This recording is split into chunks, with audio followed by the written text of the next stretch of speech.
தம்பி ஆம்ஸ்ட்ராங் கொலையில இவ்வளவு காலம் ஆயிடுச்சு.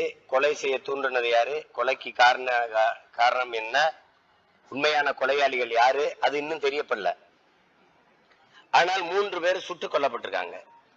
ஏன் இவர்கள் சுட்டுக் கொல்லப்பட்டார்கள், இவர்கள் சுட்டுக் கொல்லப்பட்ட காரணம் என்ன, இந்த குற்றத்தில் முதன்மை குற்றவாளிகளா இவர்களுக்கு இந்த குற்றத்துக்கு சம்பந்தம் இருக்கா, இல்ல இந்த கொலைக்கு இவர்கள் திட்டம் தீட்டியவர்களா, இல்ல பணம் கொடுத்து உதவியவர்களா, எந்த தகவலும் நமக்கு வரல. அதே மாதிரிதான் ஐயா கே.என். நேரு அவருடைய தம்பி ராமஜெயமருடைய கொலையிலே இதேதான். இவ்வளவு காலம் ஒரு தகவலும் வரல. ஆனால் இதுல எந்த சம்பந்தம் இல்லாத திண்டுக்கல் இருக்க மோகன் ராமையோ, இங்க திருச்சியில் இருக்க சாமி ரவியவோ சுட்டுக் கொள்றதுக்கு ஒரு திட்டம் இருக்கு. இது எதனால திடீர்னு இவங்க 2 பேரையும் என்கவுண்டர் பண்ண வேண்டிய தேவை இல்லை. என்கவுண்டருக்கு அந்த பட்டியலை சேர்க்க வேண்டிய அவசியம் இருக்கு.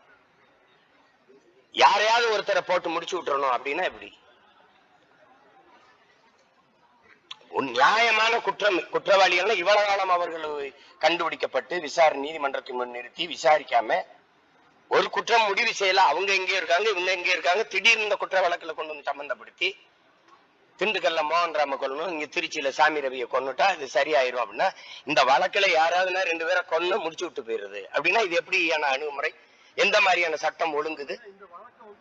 எதனால இவர்களை இந்த கண்டதும் சுட உத்தரவு பட்டியலை சேர்த்து இந்த குற்றத்துக்கு இவர்களுக்கு தொடர்பு இருக்கு அப்படின்னா நீதிமன்றம் சொல்லியிருக்கா, உத்தரவு பிறப்பிச்சிருக்கா, இல்ல தண்டனை அனுப்பிச்சு சிறையில் இருந்திருக்காங்களா?